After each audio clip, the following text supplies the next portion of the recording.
वेगवेगळ्या वाऱ्या ज्या आहेत त्या वेगवेगळ्या ठिकाणावरून निघतात. मग नेमकी वारीची परंपरा काय आणि त्या वेगवेगळ्या ठिकाणावरून का निघतात? फार सनातन परंपरा आहे. तर मला जे सांगतील ती भगवान शिवापासूनची परंपरा आहे. सुरुवाती म्हणजे वारीची परंपरा ही काय आताची असं नाहीये. पंढरपूर हे क्षेत्रच मुळात आदी आणि अनादी आहे. म्हणजे आदी रचिली पंढरी मग वैकुंठ नगरी, खूप प्रसिद्ध अभंग आहे नामदेव महाराजांचा.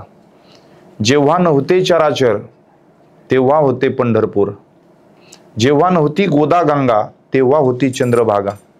चंद्रभागेच्या तटी धन्य पंढरी गोमटी,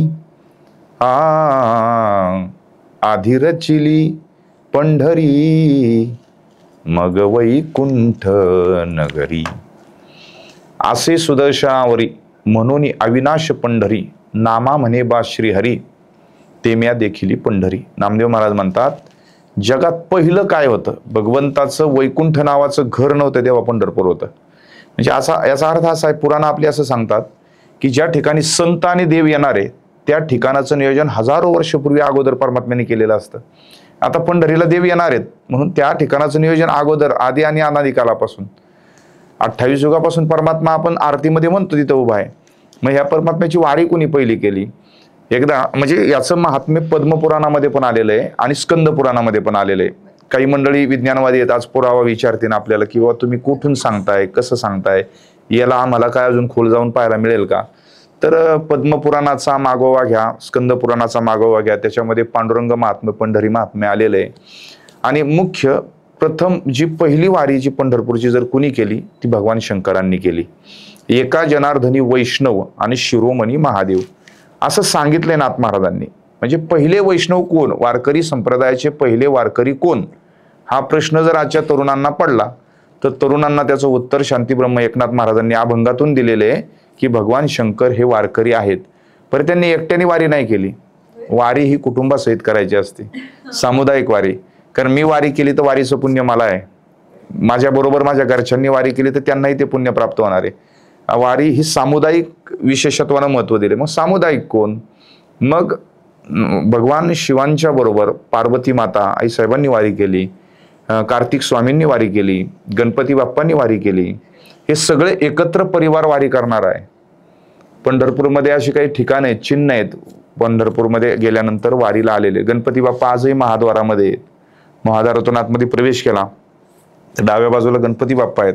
भगवान शिव ज्यावेळेस पांडुरंगाच्या दर्शनाला जातात त्यावेळेस मित्राला ज्यावेळेस आम्ही ज्यावेळेस भेटतो त्यावेळेस आमचा आनंद खूप वेगळा असतो, आम्ही खूप आनंद साजरा करतो.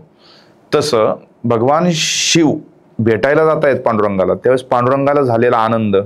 बरं, आलिंगन द्यायचे, सगळे संत खांगा खांद्यावरती आहेत, मग आलिंगन देता येत नाही.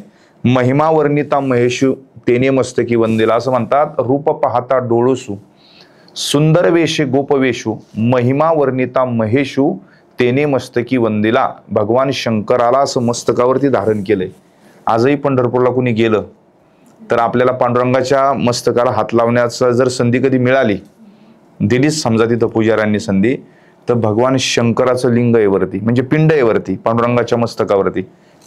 कधी जर आला योग तुमचा येऊ शकतो. आजच्या तरुण पिढीला माहिती व्हावं सगळ्याला काय आहे.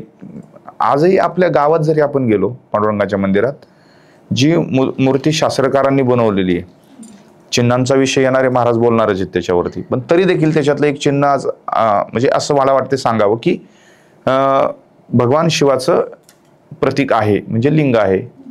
अशी वारी करणारे पहिले वैष्णव भगवान महादेव आहे. त्याच्यानंतर वारी केली ज्ञानोबारायांनी वारी केली. ज्ञानोबारायांना विचारलं की बा काय आवडलं तुम्हाला? ज्ञानोबाराय स्वतः सांगतात, माझ्या जीवीची आवडी आणि पंढरपुरान येईल गुढी. मला पंढरपूरला जायला आवडतं, म्हणजे पंढरपुराला मी जाणार, तो आनंद माझ्या जीवनामध्ये मी घेणार. ज्ञानोबारायांनी सांगितलं. ज्ञानोबाराय हे पहिले पंढरपूरचे, म्हणजे भगवान शंकराच्या नंतर पंढरपूरला वारी करणारे ज्ञानोबाराय आहेत. हे वारीचा इतिहास काय आताचा नाहीये. त्याच्यानंतर ज्ञानोबारायांच्या समवेत सगळे संत, एकच टाळी झाली चंद्रभागे वाळवंटी, माझा ज्ञानदेव गोपाळाशी लाह्या वाटी, नामदेव कीर्तन करी पुढे देवनाचे पांडुरंग, आणि जनी म्हणे ज्ञानदेवा बोला अभंग. कोण कोण होतं वारीला आता आहे का? आणि पंढरपूरमध्ये कोण कोण आलं? जसं आता गावोगावच्या दिंड्या जशा पंढरपूरला जातात त्या कालखंडामध्ये कोण कोण कुठून आलं होतं? नामदेव कीर्तन करी, नामदेव महाराजांनी कीर्तन केलं, देव नाचले त्या कीर्तनामध्ये. म्हणून कीर्तनात कुणी असो अथवा नसो, पण देव मात्र कीर्तनामध्ये असतो तेव्हापासून. मग कीर्तन मंदिरात असू, कीर्तन मंडपात असू, कोणत्या गावात असू, अथवा देशात असो अथवा परदेशात असो, पण देव कीर्तनामध्ये असतो. नामदेव कीर्तन करी पुढे देव नाचे पांडुरंग, जनी म्हणे ज्ञानदेवा बोला अभंग. ज्ञानोबराय वारकरी संप्रदायाचे खूप चांगले गोड गायक. ज्ञानोबराय दिसायलाच इतकं सुंदर, गाणं किती ज्ञानोबरायांचं सुंदर असेल. माऊली येते ना ज्ञानोबराय, आणि सांगायला कोण आहे. जसं आज तुम्ही आम्हाला प्रश्न विचारताय आमचे भाऊ या नात्यानं, तसं संत जनाबाई ह्या महाराष्ट्रातल्या महिला संत, संत मुक्ताबाई, संत जनाबाई, संत सुखूबाई, संत बहिणाबाई. आता सरकारने आरक्षण 50% दिले, माता भगिनींना 50%. हे सरकारचं 50% आहे, पण वारकरी संप्रदायांनी महिलांना 100% आरक्षण दिले. हे पहिला संप्रदाय आपला महिलांना 100% आरक्षण देणारा. सगळ्या संतांमध्ये जनाबाई उभ्या आहेत एकट्याच. एकट्या जरी असला तरी अधिकार तेवढाच, जेवढा अधिकार ज्ञानोबारायांचा तेवढाच अधिकार जनाबाईंचा, तेवढाच अधिकार नामदेव महाराजांचा. आणि त्या अधिकार परत्वे देवळातल्या देवाला कीर्तनामध्ये यावं लागलं, नाचावं लागलं. नामदेव महाराज पहिले कीर्तनकार वारकरी संप्रदायाचे. नामदेव कीर्तन करी पुढे देव नाचे पांडुरंग, जनी म्हणे ज्ञानदेवा बोला अभंग. अभंग बोलता रंग कीर्तनी भरला, आणि प्रेमाचेनी छंदे विठ्ठल डोलू लागला. असं म्हणतात देव नाचायला लागले. किती नाचता नाचता देवाचा गळला पितांबर, आणि सावध होई देवा ऐसे बोले कबीर. कबीर महाराज तसे काशी क्षेत्र, उत्तर भारतातले संत कबीर महाराज. पण त्या काळात आपल्या धर्माचे नाहीत कबीर महाराज, तरी देखील कबीर महाराज काशी क्षेत्रातून पंढरपूरला आले आणि देव नाचत होते. आणि नाचणाऱ्या देवाचा पितांबर गळला, पितांबर सुटला देवाचा. नाचता नाचता देवाचा, आता पितांबर सुटतो. तुम्ही म्हणाल कसं महाराज, डीजेच्या समोर पोरं नाचल्यावर काय काय सुटतं.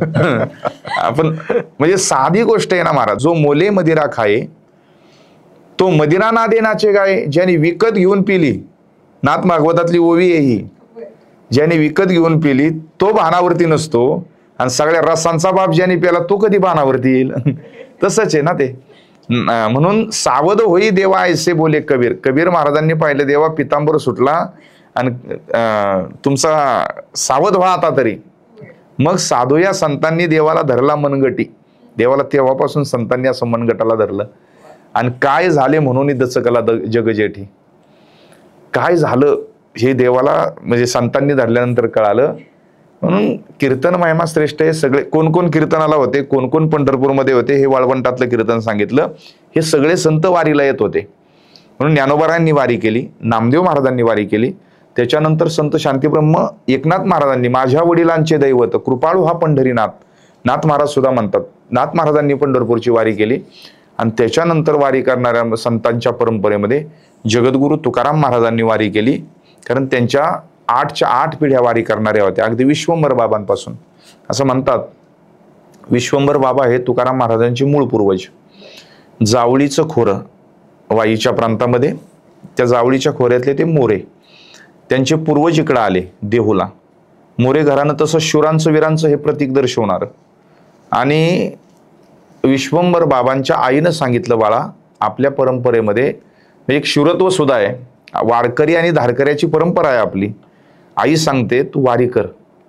आता एखाद्या आईनं आपल्या बाळाला काय विचार द्यावा, काय संस्कार द्यावा, काय शिष्टाचार द्यावा आणि त्याने काय करावं, असं जर एखादी माता इथं ऐकत असेल तर त्या मातेने संदेश जसा विश्वंभर बाबांच्या आईनं विश्वंभर बाबांना दिला की बाळा तू वारी कर. आईचं सांगितलेलं ऐकलं आणि ऐकल्यानंतर विश्वंभर बाबांनी वारी केली. असं म्हणतात 8 महिन्यात 16 वाऱ्या केल्या. देहूवरनं निघायचं, पंढरपूरला जायचं, पंढरपूरवरनं यायचं, देहूला यायचं. म्हणजे जायलाच तेवढे दिवस, यायला तेवढे दिवस. अशा 8 महिन्यामध्ये 16 वाऱ्या केल्या. आणि 17व्या वारीला जाणार तेव्हा पांडुरंग परमात्म्याने स्वप्नात येऊन सांगितलं, तुमचं ऋण वारीचं पुण्यच एवढं झालंय, तुम्ही वारीला येऊ नका, मी तुमच्या वारीला येतो. आणि पंढरपूरचा पांडुरंग परमात्मा 17व्या वारीला देहूमध्ये आले. मी कुठे आहे, मला कुठं शोधणार, म्हणून देवाने सांगितलं मी तुमच्या घराच्या बाजूला आंब्याचं वन आहे, ते आंब्याच्या वनात आहे.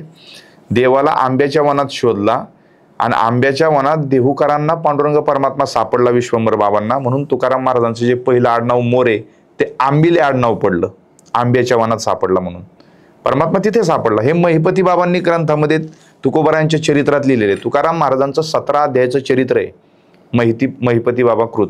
ते तुम्ही वाचलं की याच्यामध्ये ही सगळी माहिती मिळेल.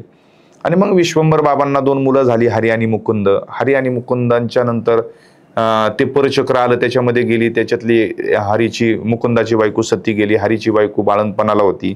त्यांच्या पोटी विठ्ठल मुलगा झाला. विठ्ठलच्या पोटी पदाजी मुलगा झाला. पदाजीच्या पोटी शंकर.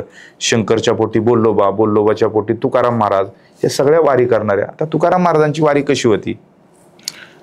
तुकाराम महाराजांनी सांगितलं की विश्वंभर बाबा त्यांच्या आईने त्यांना सांगितलं होतं की तुझ्या वडिलोवडिली निर्धारी चालविली पंढरीची वारी. म्हणजे तुझ्या वडिलांनी नाही, तुझ्या वडिलोवडिली म्हणजे कित्येक पिढ्या गेल्यात माहीत नाही. तेव्हापासून आपल्याकडे ही परंपरा चालत आलेली वारीची, ती खंड पाडू देऊ नकोस. मग ती वारीची परंपरा चालू राहिली, तुकोबारायांनी चालवली. पूर्वीच्या वारीच्या परंपरा अशा होत्या, जागोजागेहून लोक निघायची आणि पंढरपूरला जायची. मगाशी महाराजांनी जे महत्त्व सांगितलं की एकादशीला पंढरपूरला पोहोचायचं. मग ते आपल्या ज्या गावात असेल त्या गावातून निघायचे. म्हणजे अशी एकसंध वारी निघत नव्हती. पण ती एकसंध केली ती तुकोबारायांचे चिरंजीव तपोनिधी नारायण महाराज. ज्यावेळेस तुकोबारायांचं वैकुंठ गमन झालं, त्या वैकुंठ गमनाच्या वेळेस नारायण महाराज उपस्थित नव्हते. ते आईसाहेबांच्या उदरात होते. जिजाऊ आईसाहेब गरोदर होत्या, त्यावेळेस ते उदरामध्ये होते. म्हणजे तुकोबारायांची आणि त्यांची भेट झाली नाही किंवा एकमेकांचं दर्शन झालेलं नाही. आमच्याकडं वारकरी परंपरेमध्ये अशी एक श्रद्धा आहे की नारायण महाराज हे माऊलींचा अवतार आहे. मग माऊलींनी माझी सेवा का करावी म्हणून तुकोबाराय तो जन्माला येण्यापूर्वीच वैकुंठगमन करून घेतलं. तुकाराम महाराजांना असं वाटायचं मला माऊलींची सेवा घडावी, आणि ज्ञानोबारांना वाटायचं मला तुकाराम महाराजांची सेवा घडावी. म्हणून माऊली सेवा तुकाराम महाराजांची करण्यासाठी त्यांचा मुलगा होणं पसंत केलं. संत सेवेला किती महत्व देतात, एकमेकांना आदर, एकमेकांना मान किती मोठा आहे. हेच महत्वाचं वारकरी संप्रदायामध्ये, हेच महत्वाचं आहे. जे काही हातावर ठेवायचे ते हेच ठेवायचे. नारायण महाराजांनी मग तुकोबारायांच्या नंतर आपली परंपरेची वारी आहे ती वारी चालू ठेवली. पण तिला एक एकसंधपणा येण्यासाठी त्यांनी देहूवरून वारी चालू केली. सगळ्या दिंड्या एकत्रित करायच्या, सगळ्या लोकांना एकत्रित करावं. देहूवरून तुकोबारायांच्या पादुका घ्याव्यात आणि तुकोबारायांच्या पादुका गळ्यात घालून आळंदीपर्यंत जावं. ते विठ्ठल नामाच्या गजरामध्ये, ज्ञानोबारायांच्या नामाच्या गजरामध्ये ते सोबत जावं. आळंदीवरून ज्ञानोबारायांच्या पादुका घ्याव्यात, त्या गळ्यात घालाव्यात आणि तिथून पंढरपूरची वारी करावी. म्हणजे वारकरी परंपरेमध्ये ही जी वारकरी शिस्त लावली, वारीची जी शिस्त लावली किंवा एकत्रित जी वारी करायला लावली ती तपोनिधी नारायण महाराजांनी करायला लावली. यापूर्वी ती गावोगावी जागोजागेवरून निघत होती, पण ती आता एक शिस्तीत आली. पण हा काळही सामान्य नाही बरं. हा काळ फार भयानक आहे. महाराष्ट्राचा इतिहास आपण पाहिला तर मुसलमानी सत्तांनी फार पादाक्रांत केलेला आहे. एवढा तुडवला कदाचित या संतांचे विचार महाराष्ट्राच्या मातीला होते म्हणून तो टिकला. तसा तो टिकलाच नसता. एखादी संस्कृती ती लयाला जाण्यासाठी अगदी एखाद्या राज्यावर म्हणा किंवा देशावर म्हणा, एक 50-100 वर्ष राज्य केलं, 4-5 पिढ्या त्या दाबल्या गेल्या की पुन्हा ती संस्कृती उभारत नाही. 700 वर्ष महाराष्ट्र, भारत हा पादाक्रांत करून सुद्धा आज ते अस्मिता सोडायला तयार नाही ना, याला कारणीभूत फक्त संत विचार आहेत. मग तो काळही सामान्य नाही. ही घटना जी मी तुम्हाला सांगतो ही 1685ची आहे. आपण सर्वजण ज्ञाते आहात, जाणते आहात, ऐकणारे आहात. नुकताच 6 जून होऊन गेला. छत्रपतींचा आपण सोहळा मानतो की त्या दिवशी राजे छत्रपती झाले, शिवाजी महाराज छत्रपती झाले. हा तो काळ. छत्रपती झाले, त्याच्यानंतर त्यांचं निर्याण झालं. ते झालं 1680ला. 1680ला छत्रपती गेले. त्याच्यानंतर जी धुरा सांभाळली ती धाकले धान्यांनी, अर्थातच शंभूराजांनी. शंभूराजांना नेस्तनाबूत करण्यासाठी औरंगजेबाने दिल्ली सोडली आणि 8 लाखाची फौज घेऊन तो खाली उतरला. हजारो हत्ती, लाखो घोडे, कितीतरी घोडदळ, पायदळ, कितीतरी खजाना घेऊन तो खाली उतरला आणि तो दख्खनच्या पठारावर यायला लागला. येताना जी काही गावं लागली ती कापली, मारली, तोडली, चिरली. हे वर्णन इथं सांगण्यासारखं नाही. इतका भयानक प्रकाराने त्याने अत्याचार केला.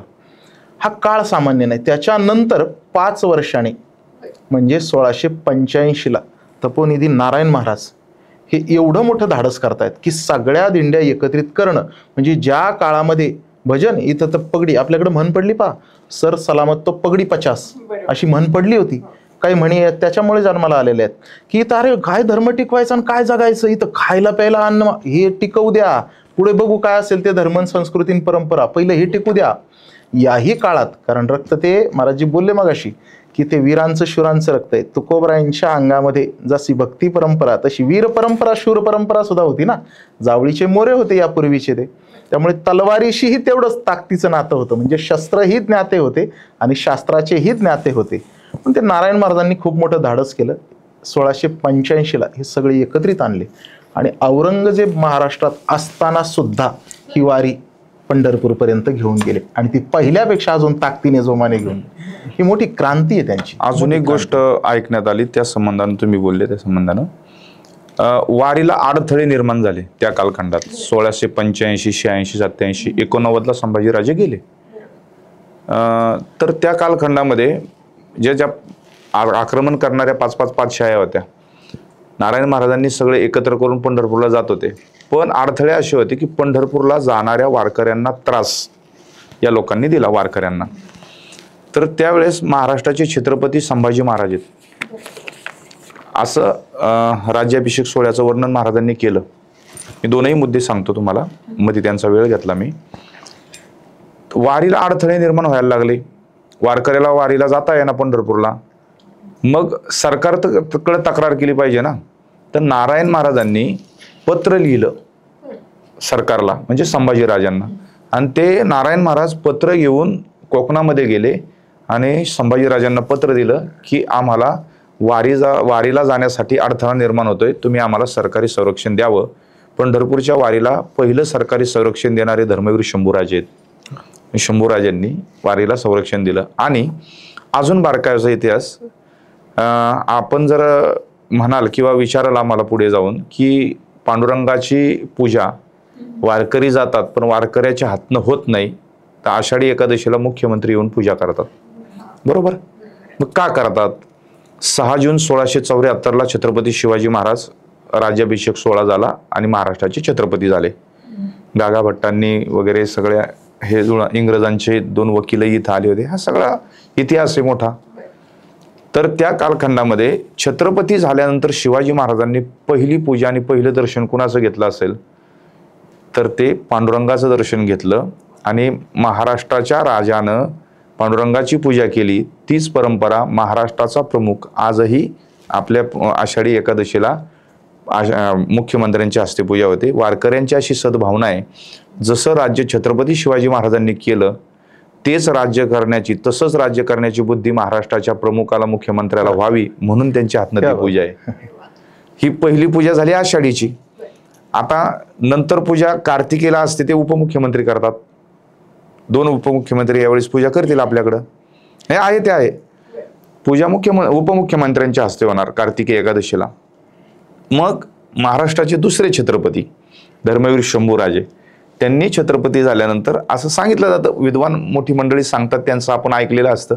हे काही इतिहासात लिहिलेलं नाही, पण लोकांनी सांगितलंय त्याप्रमाणे. काही ठिकाणी लिखितही असावं, असल्याशिवाय कोण बोलत नाही. धर्मवीर शंभूराजांनी कार्तिकी एकादशीला पूजा केली, कारण मोठं धनी आणि दाखलं धनी म्हणण्याची आज पद्धत आहे. तसं मुख्यमंत्री आणि उपमुख्यमंत्री म्हणून कार्तिकी एकादशीला उपमुख्यमंत्र्यांचा मान असतो की ती कार्तिकीची पूजा उपमुख्यमंत्र्यांनी करायची. ही अशी वारीची भव्य दिव्य आपली परंपरा आहे.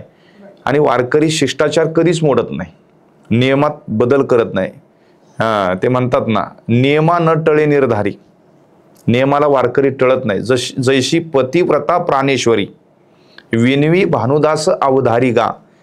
भानुदास महाराजांचा अभंग आहे. म्हणजे एखादी पतिव्रता स्त्री आपल्या पतीसाठी प्राणही समर्पित करते, तसं पांडुरंगासाठी वारकरी नियमाला टळत नाही, प्राणही समर्पित करत असतो. वटपौर्णिमेचं आजच आम्ही ऐकलं, आमच्या मित्रांनी काही मेसेजवर फोनवर बोलणं झालं. आपण ऐकतो आता आपलं 19वे पुराण प्रसिद्ध आहे व्हॉट्सअप. ते 19वे पुराण आहे, सध्यात जास्त तेच वाचलं जातं. बायको सकाळी वडाची पूजा करून आली, म्हणजे माझी नाही बरं का. आल्यानंतर दरवाजा उघडला तर नवऱ्याने पायातले सॉक्स इकडे तिकडे घरात टाकले होते. आता पूजा वडाची कशासाठी केली? 7 जन्म हाच प्रति मिळावा याच्यासाठी करावे, त्याला आयुष्य मिळावे याच्यासाठी पूजा करून आली. घरात आल्यानंतर सॉक्स इकडे तिकडे पडलेले पाहिले, तिला राग आला. ती म्हणली रागाच्या भरात, हा मला कुठेही सॉक्स टाकतो आणि असा त्रास देतो. म्हणजे आता आयुष्य वाढावं म्हणून बोलून आली आणि घरात आल्यानंतर त्याला मेला म्हणते. अशी पद्धत आहे आपल्या महाराष्ट्राची बोलीभाषा. असो, वारी ही परंपरा आपण पाहत होतो आणि महाराजांनी सांगितलं की पूजा मुख्यमंत्र्यांच्या हस्ते वगैरे, तो इतिहास पाहिला आपण. तर पुणे ती नारायण महाराजांनी जी वारी चालू केली होती त्यामध्ये काही अडथळे आले, तो प्रसंग आता महाराजांनी सांगितला. पुढे जाऊन तो 16 विभक्त वेगळा झाला.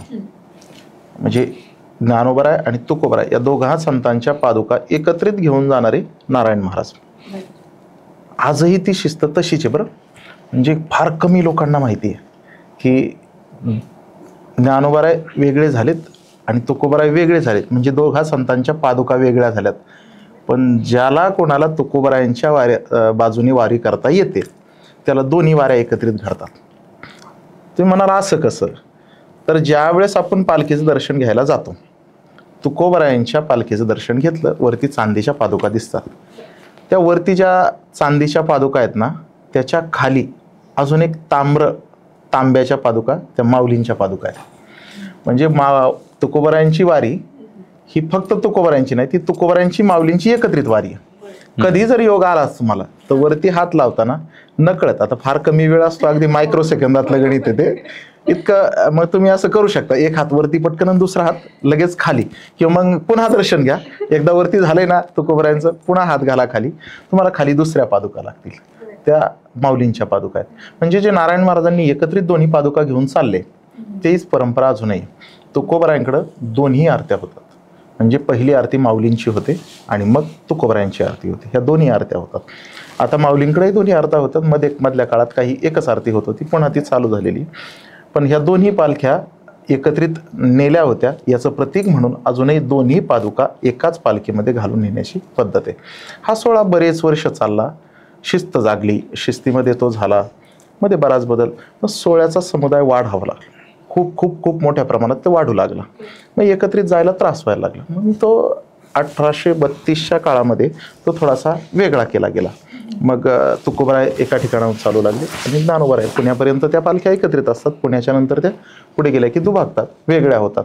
हे फक्त काही वेगळं कारण नाही, हे फक्त एकच कारण की सोय व्यवस्थित व्हावी. कारण लोक जमाव हा वाढत चालला होता, श्रद्धा लोकांची वाढत होती, गैरसोय होऊ नये म्हणून तत्कालीन लोक, फडपकरी लोक पुढे आले.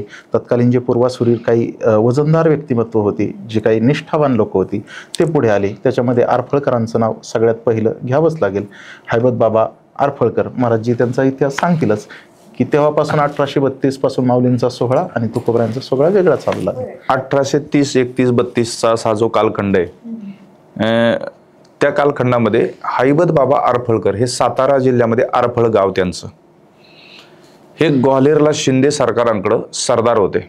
सरदार म्हणजे मोठा दर्जा, म्हणजे आज जो खासदारांचा दर्जा आहे त्याच्याहीपेक्षा तो मोठा दर्जा त्यांच्याकडे होता तिथे. आणि ठीक आहे, त्यांनी त्यांचं काम असेल ते थांबवायचं ठरवलं. प्रचंड मोठी संपत्ती त्यांना तिकडनं मिळाली होती आणि ती संपत्ती, हत्ती घोडे वगैरे त्याच्यावरती घेऊन असं म्हणतात ते तिकडनं महाराष्ट्रात यायला निघाले. हैबत बाबा आरफळकरांना सोहळ्याचे मालक म्हणतात आजही. आज मालक आहेत ते सोहळ्याचे. आळंदीत जर आपण आज गेलो तर माऊलींच्या दर्शनाला जाण्याच्या अगोदर महाद्वारामध्ये हैबत बाबांची पायरी, त्या पायरीचं दर्शन घ्यावं लागतं, पितळी पायरी. म्हणून आजही आपण दर्शनाला जातो. आजही तरुण ऐकत असतील तर त्यांनी नेहमी लक्षात ठेवावं, माऊलींच्या दर्शनाला जात असताना हैबत बाबांची जी पायरी आहे पितळी, त्या पायरीवर पाय नाही ठेवायचा आपण, एक पायरी ओलांडून पुढं जायचं. हे दर्शनाचा काही विधी आहे तो माहिती असावा याच्यासाठी. मोठी सेवा आहे ना त्यांची, ते सेवक आहेत आणि सेवक नेहमी मालकाच्या पायाजवळ बसतात. ते जरी सोहळ्याचे मालक असले तरी ज्ञानोबराय माझे मालक आहेत म्हणून ते ज्ञानोबरायांच्या पायाजवळ आहेत. हैबत बाबा शिंदे सरकारांकडनं जी प्रचंड संपत्ती घेऊन निघाले होते. पूर्वी काळ रस्ते नव्हते पूर्वीच्या काळात, मग डोंगर दऱ्या आडवाटेने यायचं होतं, जंगल परिसर होता आणि कोणीतरी मग त्या प्रांतामध्ये जंगलामध्ये राहणारा जी काही आदिवासी लोक होती, त्या आदिवासी लोकांनी कोणीतरी येतोय रस्त्याने, प्रचंड संपत्ती आहे त्याच्याकडं, हेरलं, चोऱ्या वगैरे व्हायच्या त्या कालखंडामध्ये आणि सगळे ते जंगलातले एकत्र येऊन हैबत बाबांना लुटलं त्यांनी. बरं नुसतं लुटलं नाही तर त्यांना कैद केली, हातामध्ये पायावेळेमध्ये टाकून जंगलाच्या राजाने कैद केली. कैद केल्यानंतर पूर्ण रात्र त्यांना तिथं थांबावं लागलं. आणि असं ठरलं होतं की बाबा आता सगळं त्यांच्याकडनं काढून घेतलंय आपण आणि दुसऱ्या दिवशी सकाळी बळी द्यायचा त्यांचा ठरलं होतं. मग ते एक योग कसे असतात काही काही पहा. त्या राजाच्या जीवनामध्ये त्याला काही पुत्र संतती नव्हती. कर्मधर्म संयोगाने त्याची धर्मपत्नी गरोदर होत्या आणि पहाटे पहाटे ही राजाची पत्नी बाळंतीण झाली, मुलगा झाला. सर्वत्र बातमी पसरली, राजाला आनंद, सगळ्याला आनंद. आणि आनंदामध्ये तर चुकीची गोष्ट करू शकत नाही आपण. आनंदाच्या भारामध्ये आपण आनंद झाला की पेढे वाटतो, आनंद आहे ना शेवटी तो. पण आनंदामध्ये मग बळी नाही द्यायचा. ज्यांच्या इथं येण्याने आपल्याला जर मुलगा झाला असेल, काय असेल ते योग असं म्हणतो ना आपण, योग आहे, त्यांना सोडून द्यायचं. आणि त्याच्यात अजून असं सांगितलं जातं की हैबत बाबांनी त्या रात्री तिथं काय केलं, ज्ञानोबारायांचं चिंतन केलं रात्रभर. ज्ञानोबारायांचं चिंतन केलं आणि असं म्हणतात की बाबा ज्ञानोबारायांच्या चिंतनानेच राजाच्याही जीवनामध्ये तो चांगला योग आला असेल आणि ज्ञानोबारायांच्याच चिंतनाने ज्ञानोबारायांनी कदाचित तिथून त्यांना सोडवलं, कदाचित नाही सोडवलं, ज्ञानोबारायांनी सोडवलं त्यांना. आणि तिथून सुटल्यानंतर मग त्यांनी असा विचार केला की आता आपण गावाला नाही जायचं, सातारला आरफळला नाही जायचं, आपण ज्यांनी सोडवलं त्यांची आयुष्यभर सेवा करायची. आळंदीला आले आणि ज्ञानोबारायांची रात्रंदिवस सेवा केली. गळ्यामध्ये विणा घालून भजन करायचे. आषाढी कार्तिकेच्या सोहळ्याला पंढरपूरची वारी त्यांनी जी केली तर ज्ञानोबारायांच्या पादुका गळ्यामध्ये अडकवायच्या आणि पंढरपूरच्या वारीला जायचे. म्हणजे मधल्या कालखंडामध्ये वारीला जी स्थिरता आली होती ती त्या वारीला चैतन्य देण्याचं काम त्यांनी पुन्हा केलं. जसं महाराजांनी सांगितलं की बाबा ह्या गावोगावच्या दिंड्या किंवा 2 सोहळे का झाले, त्याचं एक पहिलं कारण असं आहे की समाज हळूहळू वाढत होता. बरं, एकाच रस्त्याने 1000 लोकांची मर्यादा आहे समजा, आता 1,00,000 लोकांची मर्यादा आपण पकडू. ज्या रस्त्याने 1,00,000 लोक जाणार आहेत त्या रस्त्याने 5,00,000 लोक जाणार नाहीत, मर्यादा आली. अख्ख्या महाराष्ट्रातली लोक जर आळंदीला आली तर आळंदीतून पंढरपूरला जाऊ शकत नाही. मग काय केलं, त्याला पर्याय असा काढला, काही मंडळींनी तुकाराम महाराजांच्या बरोबर चालायचं, काही मंडळींनी ज्ञानोबारायांच्या बरोबर चालायचं. अजून त्याच्यामध्ये आता हा काल अत्यंत असं म्हणतात ना, काय म्हणतात त्याला, नेटवर्कचा काळ आहे, इंटरनेटचा काळ आहे, गतीचा काळ आहे, वेगवान आहे. सगळ्यांना हे सोहळ्याचं महत्त्व कळत गेलं, तसा समाज ओढला गेला इकडं. पण तुकाराम महाराजांच्या बरोबर सुद्धा जास्त लोक झाली, ज्ञानोबारायांच्या बरोबर जास्त लोक झाली. मग जी नाशिक प्रांतातली आहेत ती निवृत्तीनाथ महाराजांच्या बरोबर, जी पैठण प्रांतातली मराठवाड्यातली ती नाथ महाराजांच्या बरोबर, खानदेश प्रांतातली आहेत ती मुक्ताबाईंच्या बरोबर. ज्या प्रांतामध्ये जेवढे संत झाले त्या प्रांतातली लोक सगळे त्या संतांच्या बरोबर निघाली. मग आता परत त्याच्यात असं समजा ज्ञानोबारायांच्या बरोबर 500 दिंड्या आहेत. मग आता समजा आपण पुण्यामध्ये आहोत, आज आम्ही खडकवासला प्रांतामध्ये, मी खडकवासला मांडवी माझं गाव आहे हवेली तालुक्यातलं. 11 नंबर दिंडी आहे माऊलींच्या रथाच्या पाठीमागं, घोरेकर दिंडी, त्याच्यामध्ये मी चालतो. मग अशी विभागणी केली त्याच्यामध्ये. आमच्या परिसरातली जी 52 गावं आहेत, हवेली तालुक्यातली 52 गावं, ती हवेली तालुक्यातली 52 गावं घोरेकर दिंडी या नावानं चालणार. त्या 52 गावांनी एकत्र येऊन भजन करायचं, दिवसभराचा जो नित्यक्रम आहे तो वारीतला सांभाळायचा, चालायचं.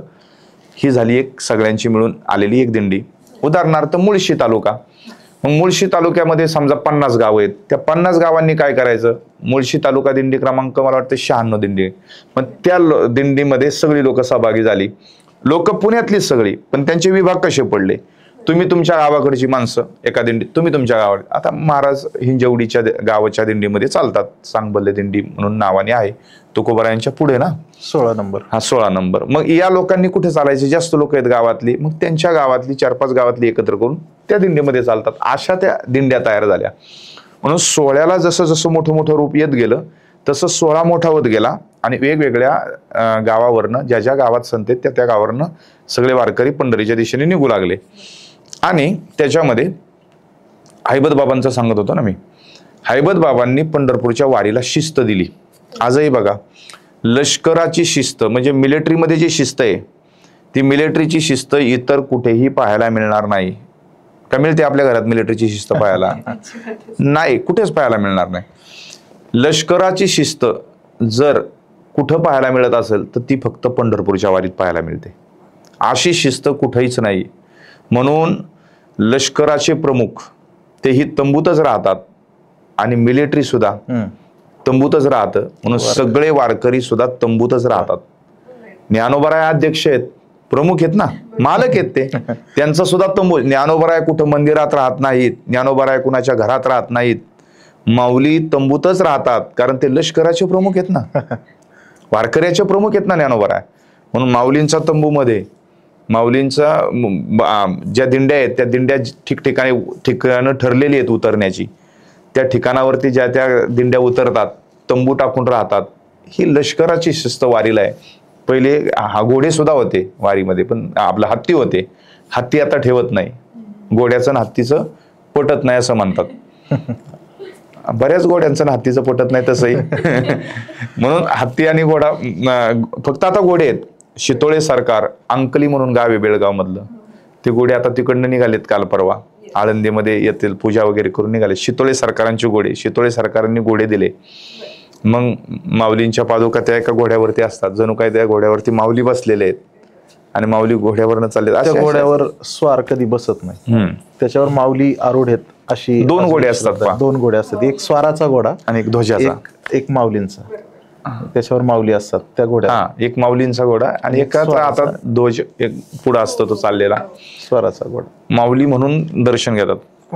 माऊलीच बसलेत ना त्याच्यावरती, अशी भूमिका आहे. असं सगळं वारीच्या सोहळ्याला शिस्त आहे. आणि ते हैबत बाबांनी आपल्याला जी लष्कराची म्हणजे मिलिटरीची शिस्त दिली, ते सरदार होते ना, तशाच प्रकारे श्रीमंती सुद्धा असावी. म्हणजे सुरुवातीला नगारा, त्याच्यानंतर ते घोडे, पुढे दिंड्या काही, मग ते गरुडे टके वगैरे, फार श्रीमंती. म्हणजे हा सोहळा नयनदिप्य व्हावा, आता नवीन पाहणाऱ्या लोकांना आकर्षित होता यावं, याच्यात सहभागी होता यावं, अशा प्रकारे सगळी शिस्त लावून दिली. शिस्त दिंडीत पण अशी. आता समजा पहिले पताकावाले आले, पहिले चालायचं कोणी, 1 नंबर पताकावाले चालणार. ध्वज, आपला ध्वज महत्वाचा आहे. पाहे पा ध्वजेचे चिरकुट राया जतन करिता कष्ट. मग ध्वज असतो, गरुड टका असतात, त्याच्या पाठीमागं भजन करणारे असतात, भजन करणाऱ्यांच्या पाठीमागं माता भगिनी चालतात, तुळस असते. ही सगळी शिस्त आहे, तुम्हाला कधीच मोडलेली दिसणार नाही. जसं परेड आपण पाहिली असेल, परेडमध्ये जसं मिलिटरी परेड करतात त्याच पद्धतीची एक सारख्या पावलानं वारकरी पंढरपूरच्या दिशेने भजन करत चाललेले असतात. तो वेग, ती शिस्त सगळं सांभाळत चाललेलं. भजनाची जशी रिदम आहे तशी चालण्याची सुद्धा आहे. समजा तुम्हाला जर का अलीकडून पलीकडे जायचंय, म्हणजे वारी ओलांडायची, क्रॉस करायची, तर तुम्ही मधून नाही जाऊ शकत. तुम्हाला आमची शिस्त पाळावी लागेल. म्हणजे जिथून ब्रेक पडलाय, झेंडा जिथं आमचा आहे, जिथं पताका आहेत, पताकावाले 4-5 लोक असतात, 4च्या लाईनमध्ये किंवा 5च्या लाईनमध्ये रांगेमध्ये आम्ही चालतो. मग त्या पताका जिथं आहेत तिथूनच तुम्ही दिंडी ओलांडायची. तुम्ही मधून दिंडी ओलांडू शकत नाही ना. ओलांडी तर मग ते वारकऱ्यांच्या थोड्याशा क्रोधाला, प्रेमाच्या त्या शिस्त पाळत नाहीस काय, त्या ओरड्याला तुम्हाला जरा सामोरं जावं लागेल. अजून एक माहिती असावं म्हणून, आपण सगळे एका दिंडीतले लोक आहेत असं समजू, आणि आपण आता आळंदीवरनं आलो आणि दिघीच्या दुपारच्या प्रसादासाठी बसलो. आपल्याला कसं कळणार किती वाजता निघायचे? आता माऊली निघणार आहेत, पण किती वाजता निघणार आहेत, कुठं निघणार आहेत, कसं जायचे, कसं कळणार तुम्हाला? बरं, असं तिथं स्पीकरवर माईकवर सांगण्याची पद्धत नाहीये, त्याला सिग्नल आहे. काय? सगळ्यात पहिला नगारा निघतो. तो नगारा वाजला की आपण अलर्ट व्हायचं. जसं आपण नाही का, सावधान आणि विश्राम, सावध व्हायचं. आता नगारा वाजलाय म्हणजे माऊली आता निघतायत. पहिली शिंग वाजतं, सनईच म्हणून आपण काय, शिंग वाजतं पहिलं. शिंग वाजलं की नगारा वाजतो. आणि नगारा वाजला की, नगारा म्हणजे काय, जिथं जिथं झाडाखाली लोक बसलेत, जिथं शेतात लोक बसलेत, जिथं वारकरी विसाव्याला बसलेत, कुणी जेवतंय, कुणी झोपतंय, कुणी बसतंय, कुणी उठतंय, त्या वारकऱ्यांना अलर्ट. आता तुम्ही सावध व्हा, ज्ञानोबराया निघाले. एकदा माऊली निघाले की सगळे सावध होतात आणि हळूहळू हळू आपल्या दिंडीला लागतात. अशी पद्धत आहे. ही शिस्त कुठेही तुम्हाला पाहायला मिळणार नाही. आपल्या घरात सुद्धा मुलाला 4 वेळा सांगावं लागतं पाणी आणून दे, 4 वेळा सांगावं लागतं तू क्लासला जा. तसं तिथं नाही. वाजलं की माणसं अलर्ट होतात आणि आहे त्या आपल्या जागेवरतीच भजन करणारा माणूस तिथं जाऊन उभा राहतो. 18-20 दिवसामध्ये कोणाचंही भांडण होत नाही, तू माझ्या जागेवर का आला आणि मी तुझ्या जागेवर का आलो. कारण कोणी जे त्याच्या शिस्तीमध्ये चालतं ना. ज्यावेळेस आपण विसाव्यावरून उठतो आणि पुन्हा मार्गस्थ होण्यासाठी निघतो, मला जे बोलले आता नगारा येतो, नगाऱ्याची वाट पाहिली जाते. नगारा येण्याच्या अगोदर रस्त्यावर उभं राहिलं जातं की आता आमच्या पालखीचा नंबर किती, समजा आमची 16 नंबर पालखी आहे, आम्ही रथाच्या पुढे चालतो. मग नगारा गेला की थोडा पुढे गेला की आमचा नंबर येणार, 27 दिंड्या पुढे आहेत, मग आमचा 16वा नंबर आम्ही शोधत. तोपर्यंत अगोदर वाट पाहायची, म्हणजे तिथं जाऊ माऊलींची वाट पाहायची आणि मग आपण त्या सोहळ्यात सहभागी व्हायचं. सगळ्यात महत्त्वाचं, जो रस्ता आहे, ज्या रस्त्यावर माऊली चालणार आहेत किंवा आपण दिंडी घेऊन चाललोय, माऊलींच्या सोबत चाललोय किंवा तुकोबारायांच्या सोबत चाललोय, तो रस्ता आम्ही सोडला आणि विसाव्याला गेलो. मग विसाव्याला गेल्यावर आमच्याकडून काहीतरी होतं, यालाच गप्पा मारताना त्यालाच बोल, नको त्याची निंदा कदाचित होऊ शकते, टिंगल मस्करी होऊ शकते आणि थोडी वाटली जाते. मग पुन्हा ज्यावेळेस आम्हाला सोहळ्यात जायचंय, ज्या रस्त्यावर माऊली चालणार आहेत, तुकोबाराय चालणार आहेत, संत चालणार आहेत, तो रस्ता आम्ही सोडला होता ना, तर पुन्हा त्या रस्त्याला आलो तर पहिलं त्या रस्त्याचं दर्शन घ्यायचं, त्याची माती कपाळाला लागायची, मग दिंडीत सहभागी व्हायचं. ही एक शिस्त आहे. रस्ता सोडला की पुन्हा रस्त्याला येताना त्या मार्गाला लागताना आम्हाला तिथं दर्शन घेणं क्रमप्राप्त आहे. कितीतरी लोक तुम्हाला अशी मातीचं दर्शन, रस्त्याचं दर्शन घेताना दिसतील, एरवी ते दिसणार नाहीत, ते फक्त त्याच दिवशी. संतांच्या पायाची रज आहे, ज्ञानोबा तुकोबा त्या रस्त्याने चाललेले आहेत, वारकरी त्या रस्त्याने चाललेत. ज्या रस्त्यावरनं आपण चालणार आहे त्या रस्त्याचं दर्शन घेण्याची पद्धत आहे. अजून एक आहे, शिस्तीच्या बाबतीत सांगायचं म्हटलं तर, आपण समजा सायंकाळी 7 वाजता आळंदीवरनं पुण्याच्या मुक्कामाला पोहोचलो. भवानी पेठेमध्ये ज्ञानोबराय असतात, नाना पेठेमध्ये तुकोबराय असतात. तर समजा 5-7 लाख लोकांचा जनसमुदाय तुकोबरायांच्या बरोबर, 5-7 लाख लोकांचा जनसमुदाय ज्ञानोबरायांच्या बरोबर. मग एवढी लोक, त्यांना सांगायचं कसं आता आरती चालू होणार आहे? आरतीला तर सगळी शांतता पाहिजे ना. सगळ्या दिंड्या अशा एकत्र येतात, आपण जशा आता एकत्र आलो अशा सगळ्या दिंड्या एकत्र येतात. तुमची दिंडी, माझी दिंडी, यांची दिंडी, यांची दिंडी, अशा ह्या तालुक्याची त्या तालुक्याची अशी एकत्र आले, भजन चालू असतं. बरं, एवढ्या लाखो लोकांना भजन आता थांबवा कसं सांगणार? सांगता येत नाही ना, सिग्नल आहे त्याचा. वंश परंपरेने माऊलींच्या चोपदारकीची सेवा ज्यांच्याकडे आहे त्यांच्याकडे एक दंड असतो, दंड येतो. त्यांनी फक्त दंडवरती केला की पिन ड्रॉप सायलेंट आपण ज्याला म्हणतो, सुई पडल्यानंतर सुद्धा आवाज यावा, एवढी शांतता तुम्हाला कुठेच पाहायला मिळणार नाही. 10 लाख लोक असू नाही तर 20 लाख लोक असू, सुई पडल्यानंतर सुद्धा आवाज येईल, ही शिस्त फक्त वारीतच पाहायला मिळते. एक चोपदारांनी दंडवरती केला की 10 लाख लोक सुद्धा शांत होतात. ही ताकद पंढरपूरच्या वारीची. असा दंडवरती होतो फक्त, एवढीच बस. आणि मग तिथून सूचना देतात की बाबा आज दिवसभरामध्ये काय घडलं. बघा वारीमध्ये किती बारकावं असतं. आज अमुक अमुक व्यक्तीचं पाकिट हरलं, आज अमुक अमुक महिलेचा एखादा सोन्याचा दागिना हरला, कुणाचं आधार कार्ड, कुणाचं पॅन कार्ड, ते जमा केलं जातं पालखी कार्यालयाकडं, त्याची सुद्धा दखल घेतली जाते. आणि ज्याचं सापडलंय त्याला सुद्धा ते दिलं जातं, हे सुद्धा सांभाळलं जातं.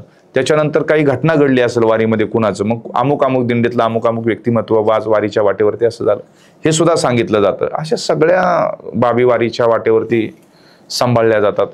संपूर्ण शिस्त आहे वारीला.